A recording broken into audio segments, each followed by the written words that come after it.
तो मैं आमंत्रित करूंगा बुद्धि प्रज्वलन करके इस कार्यक्रम का शुभारंभ करें।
विद्या की देवी मां सरस्वती को नमन करते हुए आज के इस कार्यक्रम के हमारे प्रमुख अतिथि डॉक्टर चंद्रशेखर जी को, इंडियन कॉइन सोसाइटी के चेयरमैन आदरणीय डॉक्टर प्रशांत जी कुलकर्णी, हमारे कोषाध्यक्ष श्री अविनाश जी रामदेव।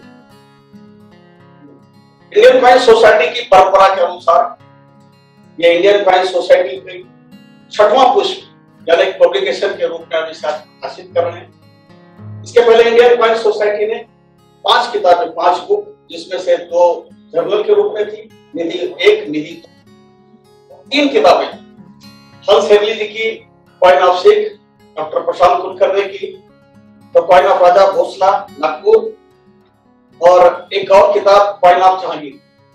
और इसके अलावा हमने 58 न्यूज लेटर को प्रकाशित किया है।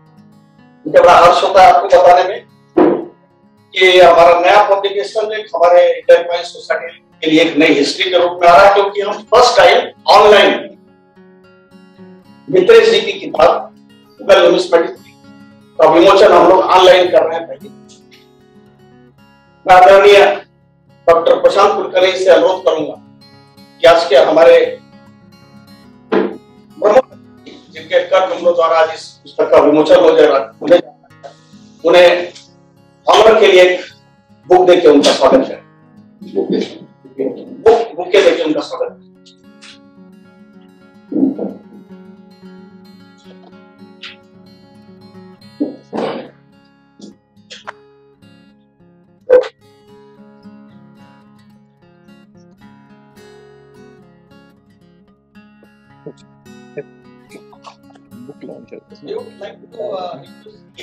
रिचुअल बेटा, इधर आप आके हमारी प्रस्तावना जो भी है हमारे प्रोग्राम की, और welcome speech. Thank you Ashok ji. Good evening everybody. Good evening. I welcome everybody online and both offline. We have about a dozen guests sitting here in the office of the Indian Coin Society, and we have a lot who are joined on the Zoom link also. So I welcome everybody, all of you, to the August gathering of Indian Coin Society. And many of us are Mughal coin collectors, so we know the beauty and splendor of Mughal coins. It was long time that Mughal coins were collected, even during the times of Traveneer. Zodiacal coins were collected in Europe and were given to the different museums. And many scholars came and wrote papers on it, wrote research books. There is a list of names: Richard Byrne, Dr. R.B. Whitehead, Da Punha, many scholars. In that line, earlier the scholars only published coins and wrote their descriptions. But at one point of time, a great scholar came in. His name was Professor Shapurji Urdunji Hodiwala. And Professor Hodiwala looked at coins, and at the same time he looked at the Mughal chronicles. So he looked at Tuzuke Jahangiri, Aine Akbari, Jahangir Nama, Babar Nama, Humayun Nama, Muntakabul Tawarik, and all those Mughal manuscripts, and he found out that the descriptions of coins were given. So he wrote many papers on it, and he became very famous, and a new wonder was opened to us. So that time, all the historical studies of Mughal numismatics were published together by the Numismatic Society of India, and a great book came up called as the Historical Studies in Mughal Numismatics by S.H. Hodiwala. It was unparalleled one, and there after him, there were very few scholars who did that kind of magnificent work. So now I am very happy that we are bringing out a beautiful volume on Mughal coinage, and it is very similar to Hodiwala's work, and it is written by no other than our own Mitresh Singh. So you will see a beautiful book here, which will tell you about the Mughal coins and their mention in the Mughal chronicles. When I saw the book before, so I read that there was an astonishing discovery by Mitresh Singh about the Nur Afshan gardens. We only knew Nur Afshan coins, but it is mentioned in the chronicles that there were Nur Afshan gardens also. So Mitresh has brought this forward. He has also said that the Ramasita of Akbar, which are struck in the 50th year in the month of Amardat, he connected it with the Hindu calendar, and luckily, or not luckily, actually, that Hindu calendar, the month of Amardat in the 50th year came to the Chaitra Masa. So that was the Ramanavami of that year fell in. So that coin was struck during the occasion of Ramanavami. So Mitresh has brought such kind of great things forward. So I hope you will like the research, and you will also like the beauty of the book and the colorful pictures which are in. With this, I end my few words and over to Ashok ji. Thanks, Prashant.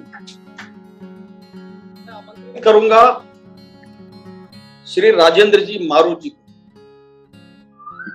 आए, क्योंकि ये जो किताब है, ये जो book release हुई है, होने वाली है, इसे स्पॉन्सरशिप मिली है और इसको फेलोशिप मिली है। प्रेम रतन मारू फेलोशिप के अंतर्गत ही हमने इसको प्रिंट किया है। तो मैं रिक्वेस्ट करूंगा श्री राजेंद्र मारू जी से कि कृपया आप प्रेम रतन मारू फेलोशिप से लोगों को अवगत कराएं, कि जिनके प्रयासों से मित्रेश सिंह जी की पहली बुक मुगल न्यूमिस्मेटिक आज रिलीज हो रही है। वास्तव में मैं प्रशांत जी का और अशोक भाई साहब का शुक्रगुजार हूं, जिनकी वजह से प्रेम रतन मारू फेलोशिप की पहली बुक आज रिलीज हो रही है। प्रेम रतन मारू फेलोशिप जो है, वो मैंने उसकी आधारशिला रखी थी 3 साल पहले NNEP अवार्ड के अंदर।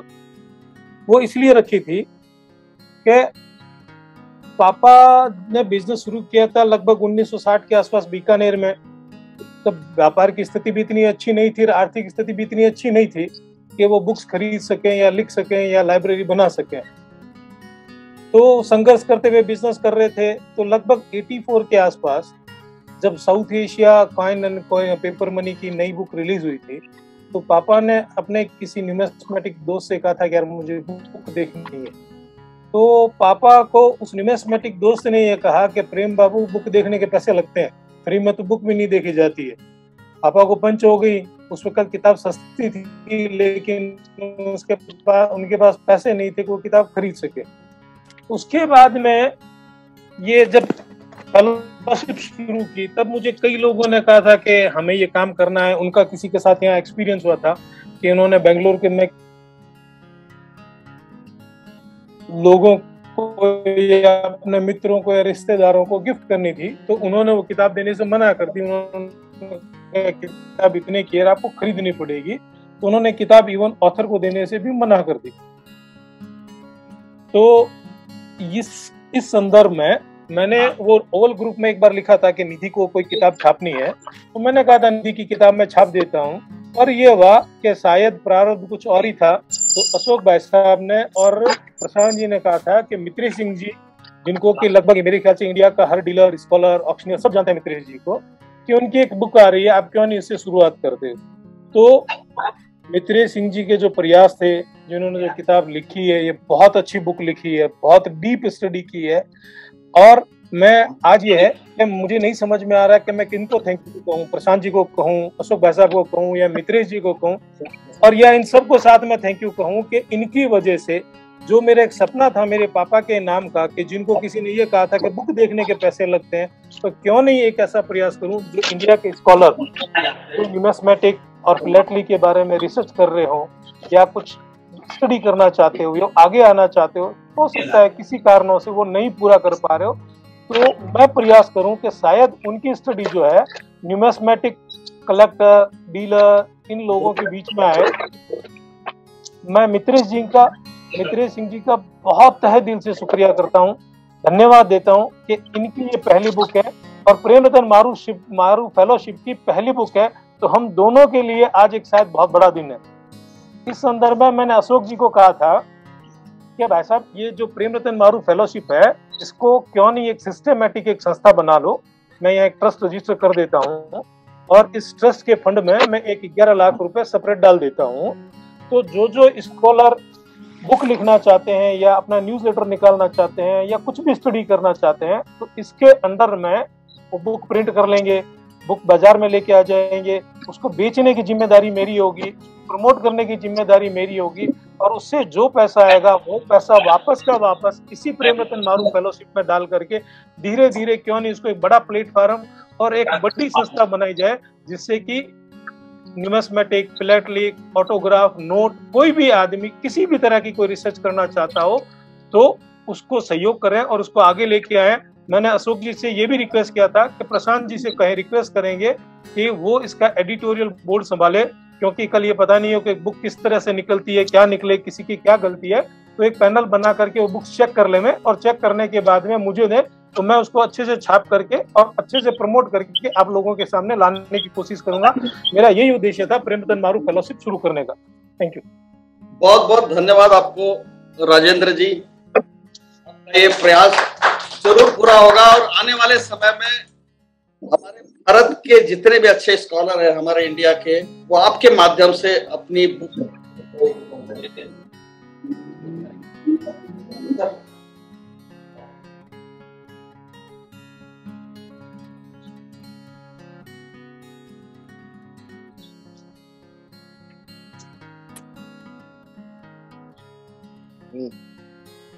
क्या बता रहे हो?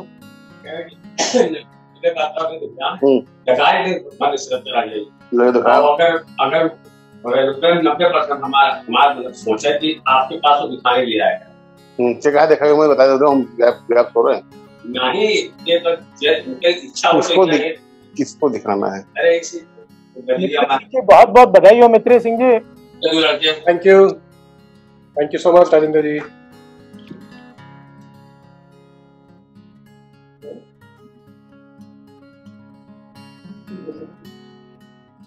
बहुत बहुत बधाई मित्रेश जी, प्रशांत जी, गुप्ता जी, रामटेक जी और अशोक जी, बहुत बहुत बधाई, बहुत सुंदर।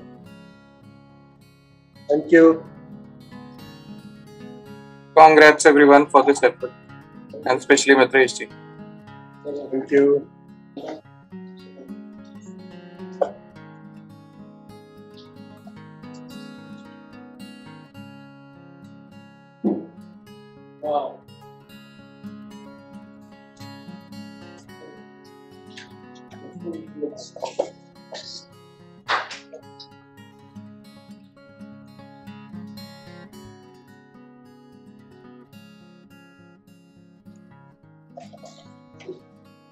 मुगल न्यूमिस्मेटिक्स इस पुस्तक का विधिवत प्रकाशन हुआ है, ये मैं घोषित करता हूँ। मैं आमंत्रित करता हूं इस पुस्तक कि वो हमें पुस्तक के बारे में प्रकाश डालें। आदरणीय मित्रेश जी। Good evening, everybody, and thank you very much for all the attendees who have made the time and effort from their busy schedule over the weekend to join this global release ceremony of my first book. So basically, I have to first and foremost thank the Indian Coin Society for agreeing to publish this book, and it's not an easy effort during this pandemic times, because the effort for researching and writing this book started last year during the pandemic time, and we all know how much lockdown etc. problems we have faced everywhere, where printing presses, the design etc. offices have been closed. So it's remarkable that even during this pandemic time, the book has come out with such beautiful print and images, for which all credit goes to Shri Rajendra Maruji for printing such a nice and lovely book. I would also like to basically thank few key people who were instrumental behind this book. First and foremost, it's my late parents, because my mother, she was an avid reader, so she inculcated in me the habit of reading both Hindi and English. And also my father, he enrolled me into British Council Library when I was in grade 5. So the culmination of effect of my mother's pursuit in the Hindi language and my father's efforts to push me towards the English language means that I am comfortable in both. But since I have been a non-resident Indian for more than 25-26 years, where the functional mode of spoken and written communication is primarily English, and because English is an international language that will reach to greater number of people across the world, I decided to write this book in the English language. The second person after my parents who is important behind this book that is in front of you is Dr. Prashant Kulkarni ji. I used to post coin images and share some information about it over social media since many years.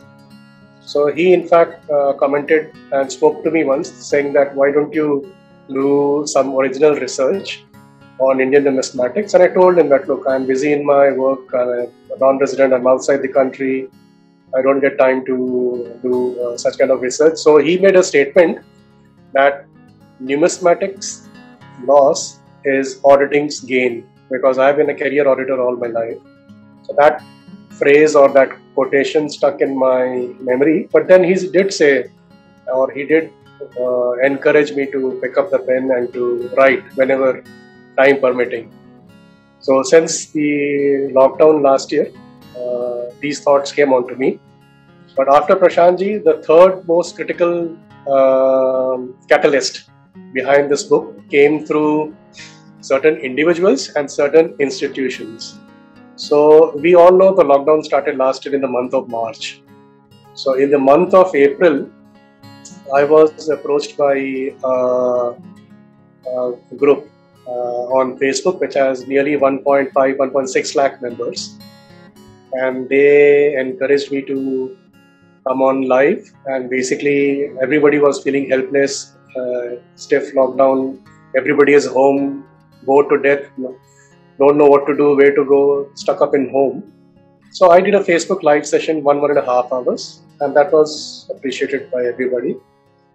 Then Heritage Society from Patna asked me to do the same session, and in that week in which they invited me, the Padam Shri Dr. K.K. Mohammed, who is credited with the renovation of the Bateshwar Temple complex near Gwalior Morena complex, he was also one of the panelists in that week in which I spoke. And lastly, the Sarmaya Trust of Paul Abraham ji, based in Bombay. So they actually made a specific request that can I do a 10-minute session on Mughal Rarities and speak one minute on each topic. So I told him, like, on each topic, it requires few hours, not 1 minute. He said, no, we just want a overview so that the general public gets a feel and flavor of what are Mughal Rarities and how does it look like. So I did a 10-minute video session for them that was posted and shared. And to my surprise, I started getting quite a number of inquiries and calls, and especially Shri Avinash Rampikeji, he said that he had shared it in his group and people wanted to know more about them. So that set me thinking that if there is a popular demand and these topics are quite well known in the public domain, so what is it that I should be writing about, and what is the new thing or the extra thing that I should bring into public domain and public knowledge that has not been covered elsewhere. So which means that I had to spend many months going through the existing literature and the books and the journals and the reports, etc., existing, to collect it all together in one place. It was a lockdown time, so I had the time, I could collect it and I could spend some time researching it. So my trigger for writing this book was basically I prepared a list of questions for which I required answers. So I'll give you an example. Like zodiac coins. We all know that Jahangir mentioned in his autobiography, and in every published literature in auction catalogue, you will find a paragraph that goes back to the quotation or remarks made by Jahangir in his autobiography Tuzuke Jahangari, that one day the idea came to him that one side of the coin should be bearing the image of the zodiac of that month, and the other side should bear his name and date and the month of issue and the mint of the issue. But the problem is, nothing happens by sudden or by surprise or at a snap of your finger. So the question which I thought to myself was, what would have prompted him? What was the inspiration or the motivation behind Jahangir to suddenly come up with the issue of these zodiac movers? It is not mentioned in contemporary Mughal records or in his own autobiography.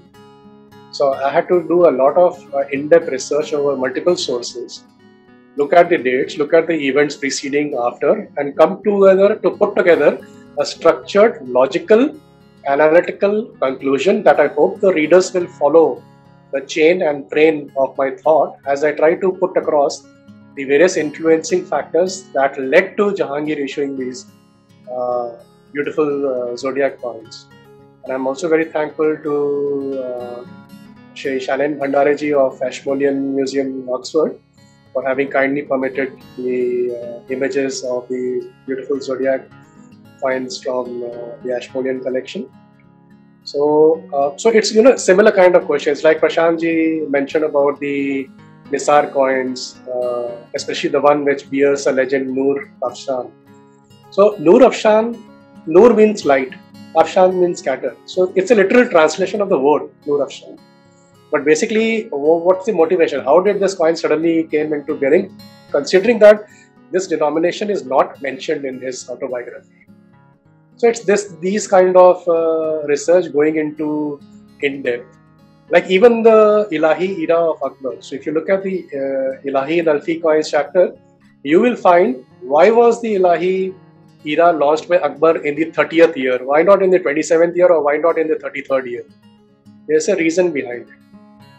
So as you go through the index, and as Prashant ji mentioned, my model or inspiration for this book has been the detailed research work carried out by Podiwala ji, and on the portrait coin and the zodiac coins, on the work done by R.B. Whitehead.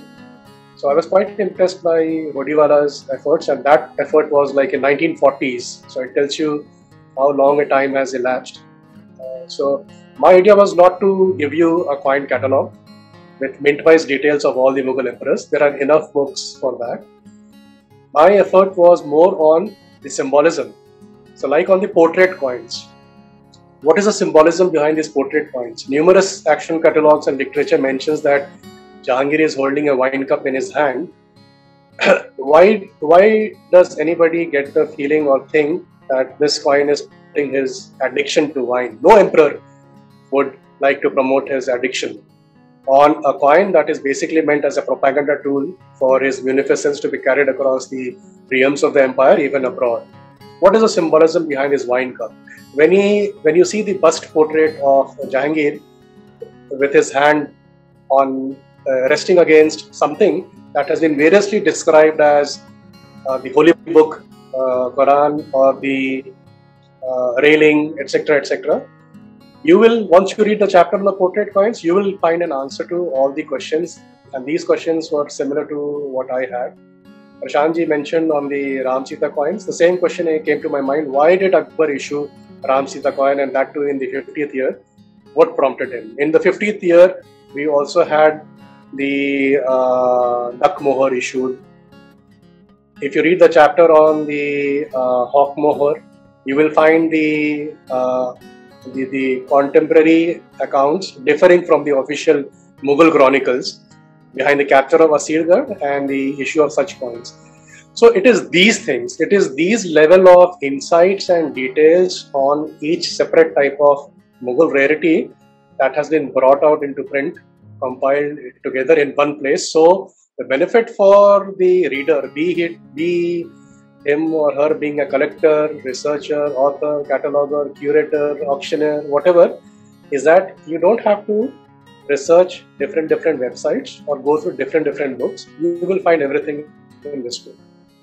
And I think that is basically what is my take on this book. It was written primarily to answer questions that I myself had, and I hope the readers will enjoy the fruit of my labor. It's basically a labor of passion. In fact, it was more of a janoon that had taken over me to spend from early morning till well beyond midnight researching and writing. And thanks to Prashant Kulkarni ji, who has been steadfast reviewing and editing these multiple work that went to him, and for the suggestions, and which has finally seen the book in its current shape and form. A lot of efforts have gone into it.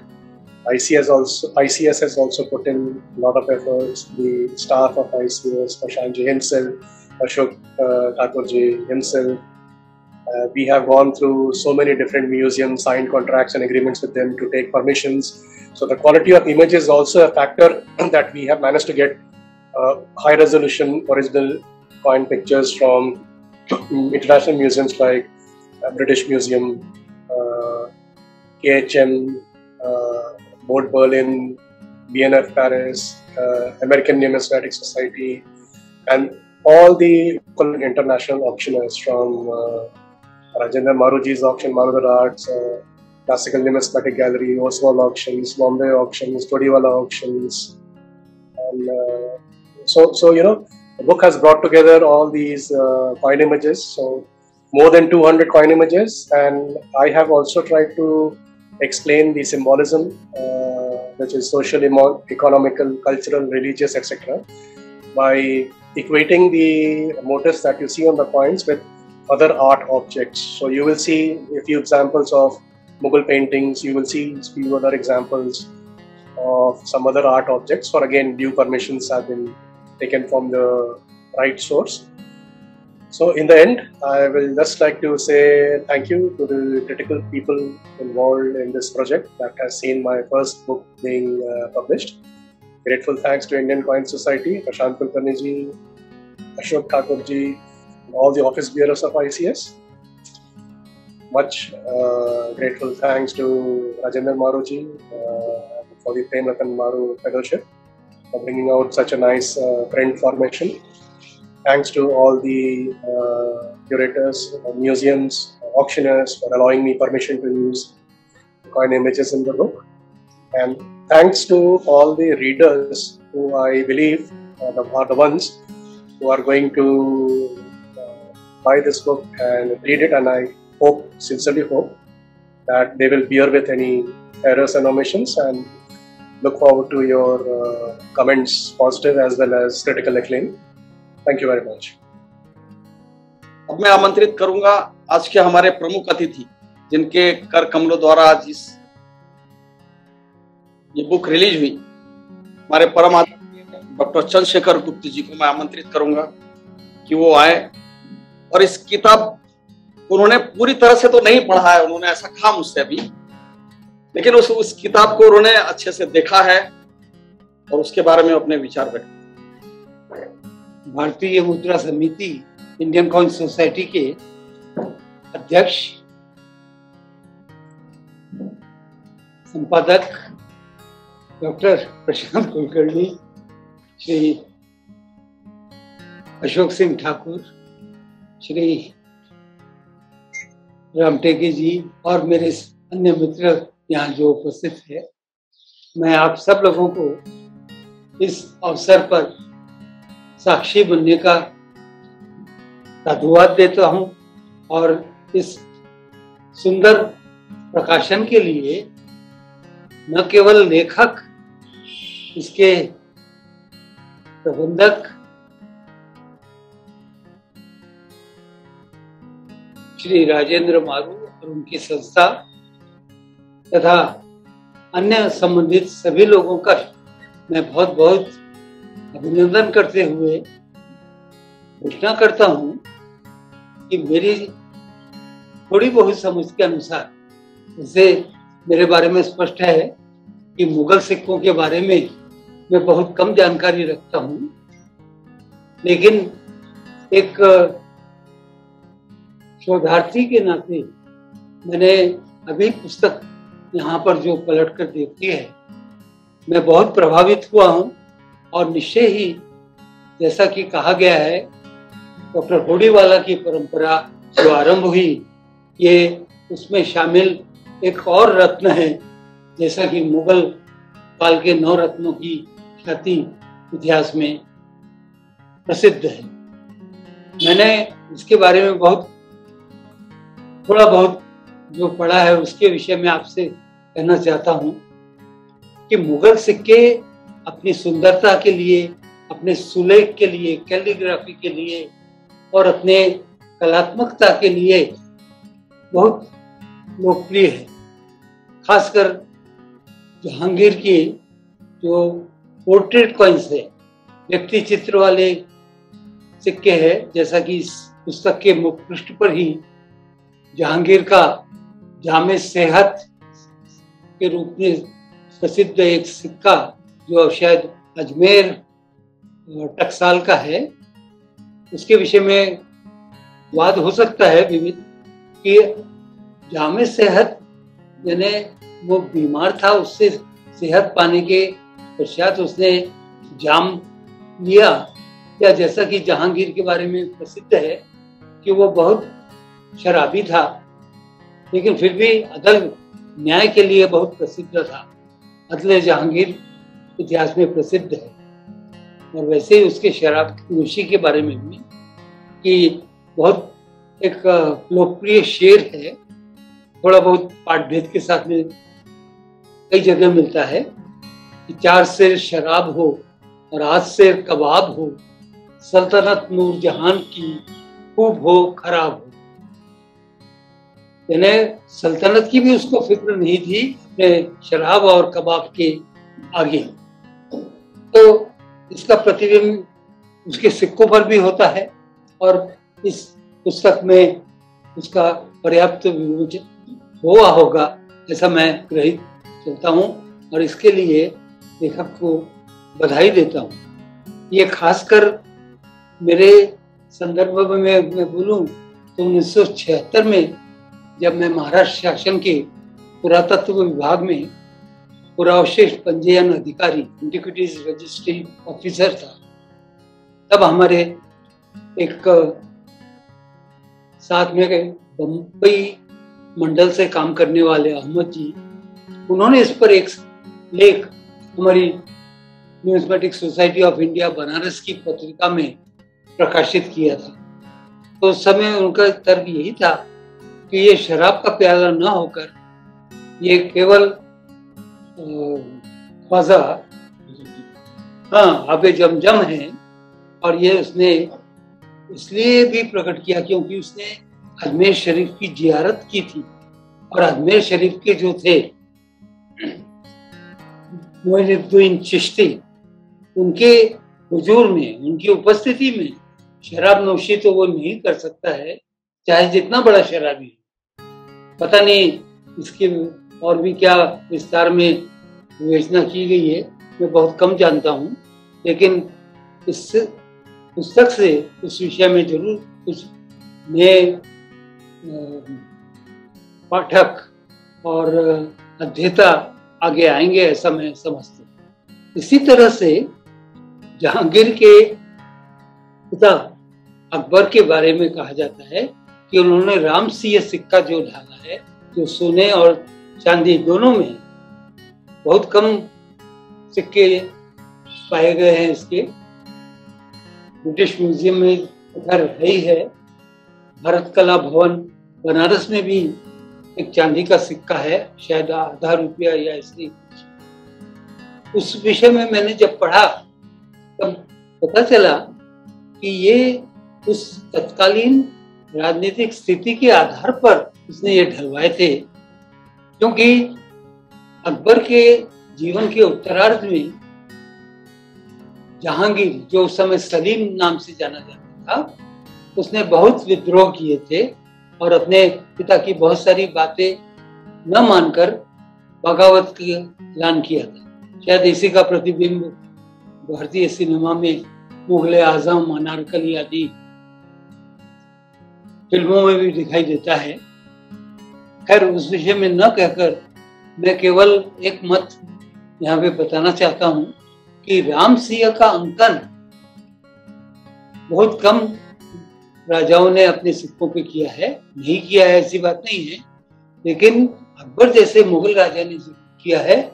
उसका कारण ये था कि वो जहांगीर को एक सबक, नसीहत देना चाहता था कि जिस तरह राम ने और उनका अनुकरण करते हुए उनकी धर्मपत्नी सीता जी ने वनवास स्वीकार किया था, उसी तरह से उसको भी अपने माँ बाप के प्रति कुछ कर्तव्य निभाना चाहिए, बगावत पर नहीं उतरना चाहिए।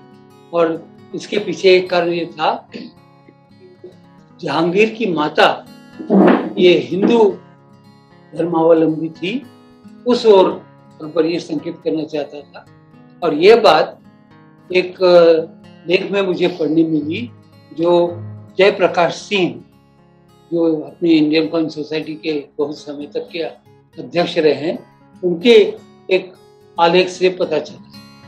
इसी तरह से और भी कुछ मुद्दे हैं जिन पर अब समय के अभाव में चर्चा करना पर्याप्त होगा, लेकिन मैं चाहूंगा एक बात की ओर आपका ध्यान आकर्षित करूं कि आजकल हम पर्यावरण, प्रदूषण, इसकी बहुत चर्चा करते हैं। ये मुगल सिक्कों पर भी इससे प्रकाश पड़ता है। मैं केवल संकेत करना चाहूंगा कि विदर्भ के जो सिक्के थे, खासकर अकबर के, जिस पर पक्षी का अंकन है, और ये टकसाल है बराट। मैं बराट समझ रहा था, लेकिन अभी डॉक्टर प्रशांत जी ने मेरे को इस विषय पे थोड़ा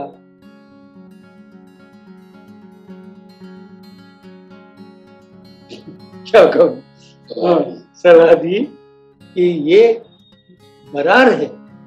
और बरार, जैसे कि आप जानते हैं, ये विदर्भ का ही अपभ्रंश रूप है। बरार, वर्धा तट, बरहाड वगैरह वगैरह इसके। खैर, मुझे एकदम याद आया प्रसंगवश, इसलिए मैं अमरावती जिले पर एक मैंने परिचयात्मक आलेख लिखा था, महाराष्ट्र पर्यटन महामंडल के द्वारा, महाराष्ट्र अनलिमिटेड पत्रिका के लिए। उसमें मैंने इसकी चर्चा की है, क्योंकि ये परंपरा आज भी स्थल के रूप से वहां पर पाई जाती है। अगर अभी कभी आपको जाने का मौका मिले अमरावती जिले में, तो कई स्थान उसमें ऐसे हैं जहाँ पे ये प्रवासी पक्षी, विदेशी पक्षी भी आते हैं। स्थानीय पक्षी तो है ही है, लेकिन ये भी आते हैं और इनकी सुंदरता की ओर आकर्षित होकर मुगलों की भी नजर उस ओर गई हो।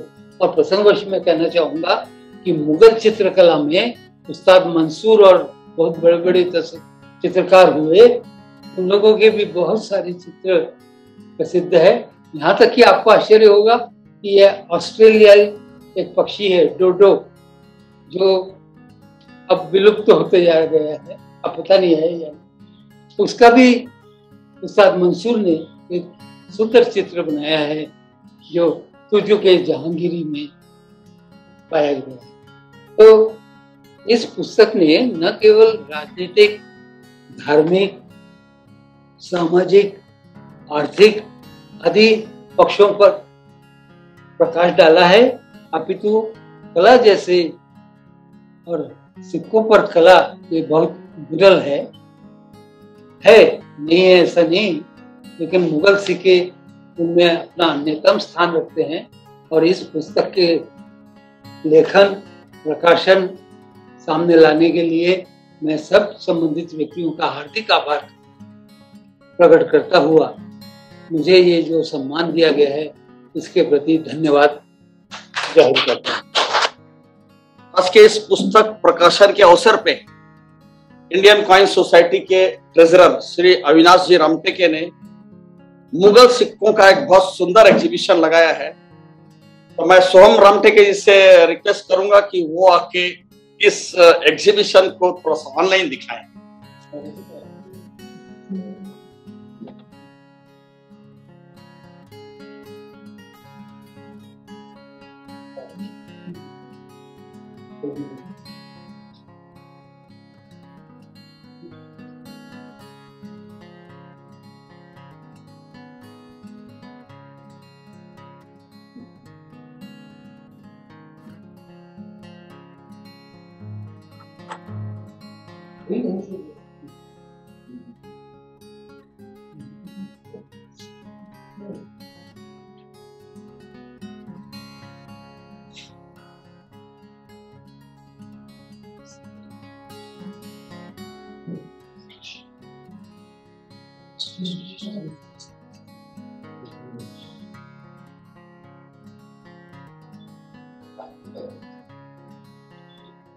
बहुत बहुत थैंक्स अविनाश जी कि आज आपके कारण हम सभी लोगों ने ऑनलाइन कलेक्शन मुगल का देखा। मैं सबसे पहले आभार व्यक्त करना चाहता हूं हमारे परम आदरणीय भाई साहब गुप्त का। अशोक भाई साहब, एक इसी क्रम में एक अच्छी चीज दिखा सकता हूं क्या कॉइन यहाँ पे? दिखाइए सर, आप दिखाइए प्लीज। कितनों ने नूर जहां का जोडिया कॉइन देखा है सिल्वर में?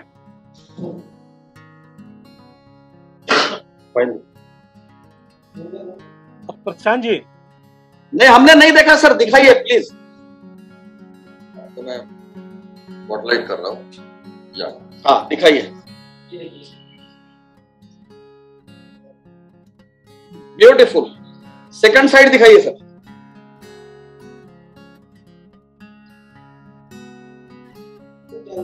ये प्रोबेबली मेरे ख्याल से पहला कॉइन है जो नूर जहां का जोडिया कॉइन है सिल्वर में। हो सकता है मेरे लैपटॉप का वो स्क्रीन अच्छी नहीं हो या मुझे नहीं दिखाना आता हो। मैंने ये जूम पहली बार ऐड किया, इसमें मीटिंग ज्वाइन की है, तो शायद ढंग से नहीं दिखा पा रहा हूँ। तो मेरे ख्याल से है स्कॉर्पियन है, नूर जहां का है, ये जहांगीर का नहीं है, नूर जहां का है। Very nice. अगर आप स्क्रिप्ट पढ़ सकते हो तो आप इसमें देखिए, नूर जहां है और दूसरे ये लाहौर का है।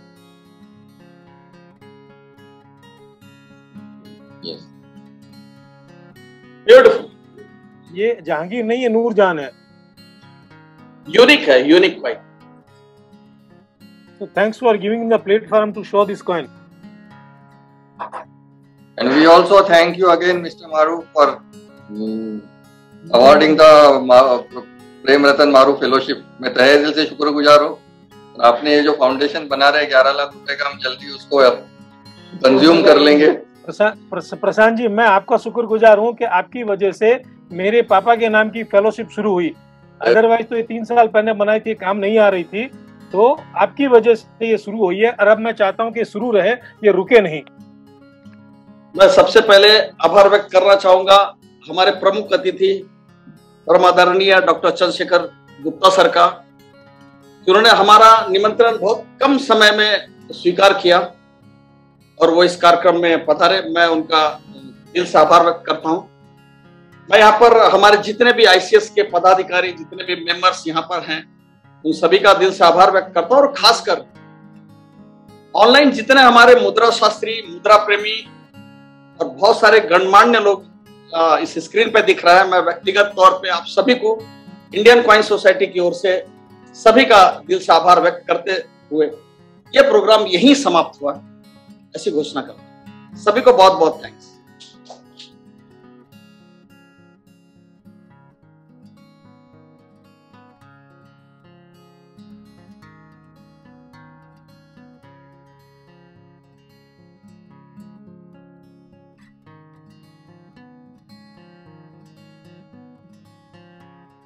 दोस्तों, क्या आप चाहते हैं कि आपका नाम और आपकी कमेंट्स कॉइन स्टार्स के वीडियो में आए? आपको सिर्फ इतना करना है, कॉइन स्टार्स चैनल को सब्सक्राइब करिए, वीडियो को लाइक करिए और नीचे कमेंट सेक्शन में आपके विचार लिखिए। हम कोशिश करेंगे कि आपकी कमेंट्स हमारे आने वाले एपिसोड में आए। हम आपकी सारी कमेंट्स पढ़ते हैं।